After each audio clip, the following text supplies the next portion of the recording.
Hi, I'm Anissa and I'm the co-founder of Bub Hub. I'm currently expecting with my third and I'm in the third trimester now, so I'm preparing my hospital bag for Labour Day. And this is just usually what I would have in my hospital bag and what I found useful in my previous pregnancies. So I'm planning to have a home birth actually this time, but just in case I'm transferred to hospital or I decide to go to the birth centre at the last minute, I'm gonna have my bag ready with all of my essentials.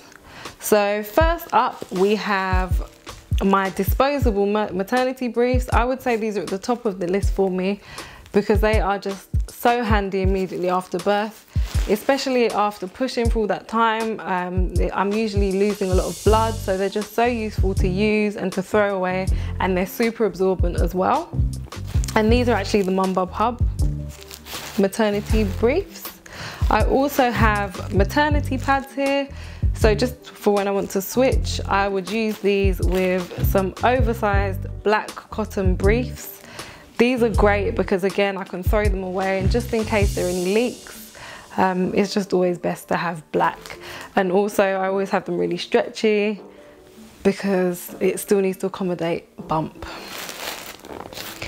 Secondly, I have got my cleansing bottle. Now this is a Perennial bottle. If you haven't heard of this before, this is so useful for cleansing after birth, especially for that first pee. Now if you experience any tearing or you have a first degree stitch or second degree tearing, this is really useful because it really dilutes the urine for cleansing, and it's just generally good for cleaning the vaginal area anyway. I think this is like a golden item for me. It's really amazing for a vaginal delivery. And then following on, I always have my Perennial spray. Now Perennial spray is great for after you've cleansed the area. After I've given birth, I always feel really swollen and tender. So this is so useful to just help numb the area and to just offer me some relief after such a hard time pushing.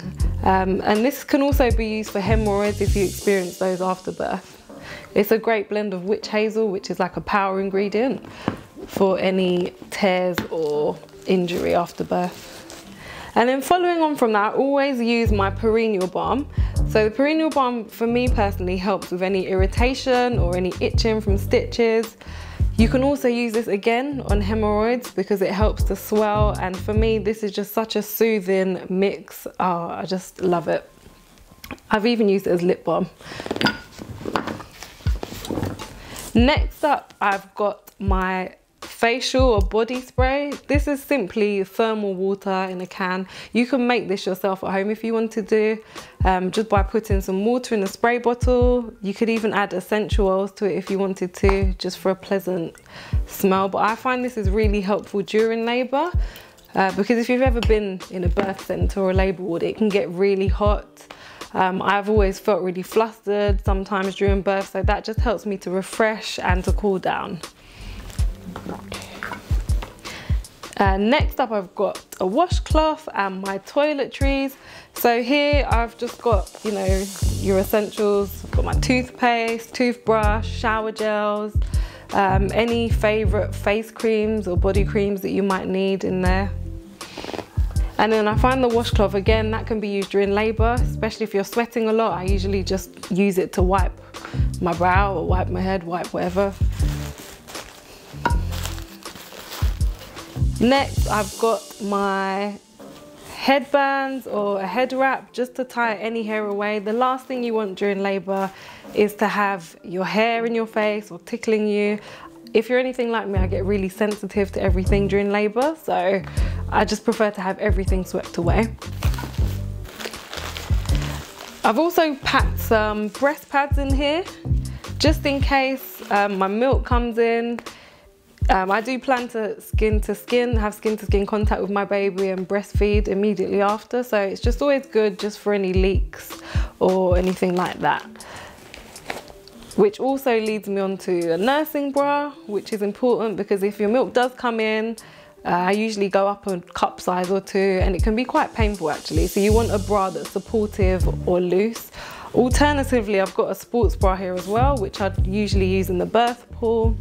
Again, it's just about comfort really. Find something that's comfortable and can accommodate your growing boobs.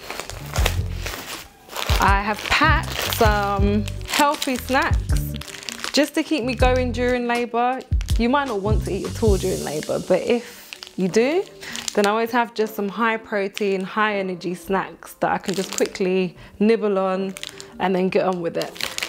If you don't use them, you can always have them after birth, because I am usually starving after I've given birth. That first bite of your first meal is always the best. And next up we have a nightie, or just like a loose fitted top to throw over yourself. An open top is always best. If you plan to breastfeed, of course, you want easy access. And you might still be feeling quite hot, and if you have stitches from a C-section, you want something really loose as well. So just an oversized nightie. And last but not least, I've got my going home clothes. Again, really overfitted, baggy tracksuit bottoms here. Nothing glamorous. I don't plan to do a Kate Middleton when I leave hospital. I just want to feel comfortable and have something breastfeeding friendly and be able to walk home and get in the car, should I have to. So those were my, oh no, one more thing that we forgot. Last but not least, this is probably most important. I mean, it's the only thing you need really, and that's your hospital notes. In fact, you should probably start walking around with these in the last few weeks of pregnancy, just in case. You never know when you might need to go and be admitted. So I hope you found that helpful. These are all of my essentials. Of course, it's not an exhaustive list. You can choose what you need to. And if you need a list, we've also got one on our blog. Any comments or questions, put them down below. Good luck.